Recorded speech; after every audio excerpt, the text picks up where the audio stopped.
आज महंगाई कितनी है? अब हेमा मालिनी जी स्मृति ईरानी जी नहीं आती।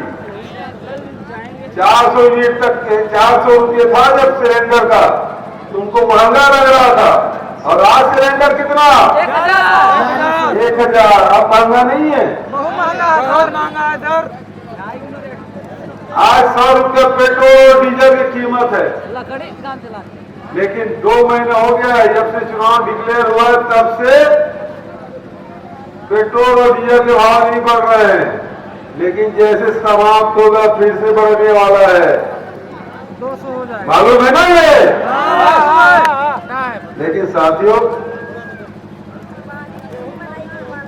मैं आपको एक बात बताना चाहता हूं, हिमाचल के मतदाताओं को धन मार देना चाहता हूं। जो उपचुनाव हुआ वहां महंगाई के मुद्दे पे मतदान हुआ और 1 लोकसभा और 3 विधानसभा में करारी हार भारतीय जनता पार्टी की हुई, कांग्रेस जीती, और उसका परिणाम ये हुआ दूसरे दिन 5 रुपये पेट्रोल में और 10 रुपये डीजल में कमी आई, और आज तक क्यों उसी तरह से मिल रहा है।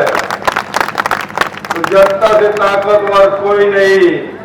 यदि आप महंगाई कम करना चाहते हैं तो भारतीय जनता पार्टी की सरकार तो कहिए राम राम।